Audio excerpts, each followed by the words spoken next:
भाजपचे प्रदेशाध्यक्ष रवींद्र चव्हाण, ज्यांना आपण फायर ब्रँड लीडर असं म्हणतो, हे 2 दिवसापूर्वी 2-3 दिवसांपूर्वी नागपुरात आले आणि त्यांनी नागपुरात पूर्व विदर्भातील सगळ्या नेत्यांची सभा घेतली, मीटिंग घेतली आणि त्यांचा खरपूस समाचार घेतला। ही मीटिंग साधीसुधी नव्हती आणि ही मीटिंग अचानक झाली। त्याच्या आदल्या दिवशी ते सोलापूरला होते, सोलापूरला ते चंद्रकांत दादा पाटलांसोबत होते। नंतर नागपूरला आले, नागपूरला त्यांनी ही मीटिंग घेतली आणि सगळ्यांची हजेरी घेऊन सगळ्यांच्या कानपिचक्या काढल्या। तर ही काय मीटिंग होती, या मीटिंगमध्ये कशाची चर्चा झाली आणि रवींद्र चव्हाणांनी नेमकी कशाबद्दल नाराजी व्यक्त केली, जाणून घेऊया आपण या व्हिडिओमधनं। आपण पाहताय खबर भिडू, मी आहे विकास। तर काय झालं की रवींद्र चव्हाण हे सोलापूरची बैठक आटोपून ते नागपुरात आले। नागपुरात पूर्व विदर्भातल्या सगळ्या नेत्यांना बोलवण्यात आलं होतं आणि त्यांची एक मीटिंग घेऊन त्यांनी पहिल्यांदा त्याचा आढावा घेतला।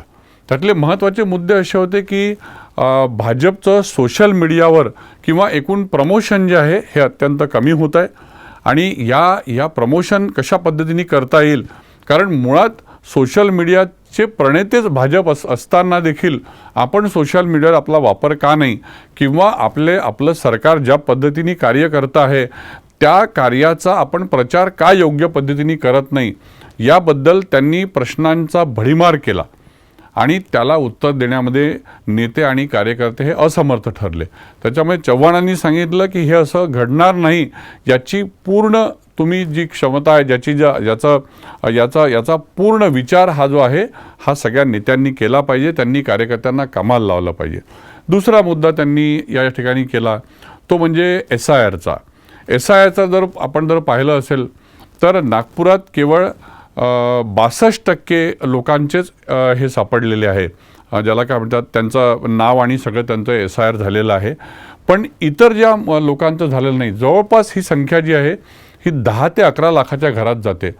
तर हे काही चांगलं नाही आहे, याबद्दल देखील त्यांनी नाराजी व्यक्त केली। एस्पेशली ज्या पद्धतीचं काम विशेषतः मुख्यमंत्र्यांची जी कॉन्स्टिट्युएन्सी आहे दक्षिण पश्चिम आणि जी दक्षिण नागपूर, या दोन्ही ठिकाणी ज्या कॉन्स्टिट्युएन्सी दोन्ही मतदारसंघ जे आहे हे भाजपमध्ये आहे। विशेषतः दक्षिण पश्चिम जिथे मुख्यमंत्र्यांची जी कॉन्स्टिट्युएन्सी आहे तिथे देखील समाधानकारक काम झालं नाही, असा रवींद्र चव्हाणांचा आक्षेप होता आणि त्याच्याबद्दल त्यांनी तीव्र नाराजी व्यक्त केली की मुख्यमंत्र्यांच्या मतदारसंघात असं का झालं, असं का होऊ शकतं, याबद्दल त्यांचं म्हणणं होतं की आपणच स्वतःला आपली लाज वाटली पाहिजे आणि आपणच स्वतःला याचा जाब विचारला पाहिजे।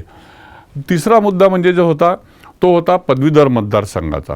पदवीधर मतदारसंघामध्ये आपल्याला आठवत असेल की मागच्या इलेक्शनमध्ये पहिल्यांदा भाजपचा हा जो गड असलेला आहे तो गड पाडला तो ॲडव्होकेट अभिजित वंजारी या काँग्रेसच्या उमेदवारांनी। त्यावेळेला उमेदवार होते संदीप जोशी भाजपकडनं।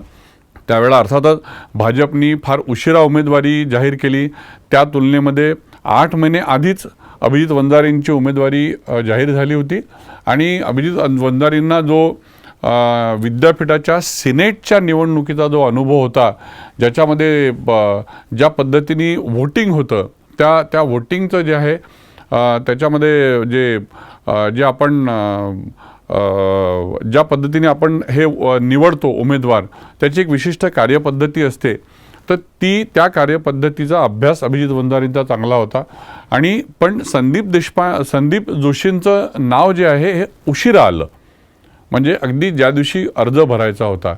याही वेळा तसंच झालेलं आहे। यावेळेला देखील आता नोव्हेंबरमध्ये त्यांची टर्म संपणार आहे अभिजित वंजारींची आणि अजूनपर्यंत, म्हणजे हा आता ऑगस्ट आहे, अजूनपर्यंत भाजपनी आपला उमेदवार जाहीर केलेला नाही आणि याच्या आधीचा 8 महिने आधीच अभिजित वंजारींचं नाव काँग्रेसनी जाहीर केलेलं आहे। त्याच्यामुळे रवींद्र चव्हाण त्या विषयावर नाही बोलले। त्यांचं म्हणणं असं होतं की रजिस्ट्रेशन ज्या पद्धतीने व्हायला पाहिजे होतं, ज्या वेगाने व्हायला पाहिजे होतं त्या वेगाने होत नाही आहे, आपले कार्यकर्ते काम करत नाही आहे आणि त्यांनी सगळ्यांना निक्षून सांगितलं की कृपा करून ओव्हर कॉन्फिडन्समध्ये जाऊ नका। ओव्हर कॉन्फिडन्समध्ये जर तुम्ही गेलात तर आपला पराभव होऊ शकतो त्यामुळे आपल्याला यावेळेला पराभव चालणार नाही.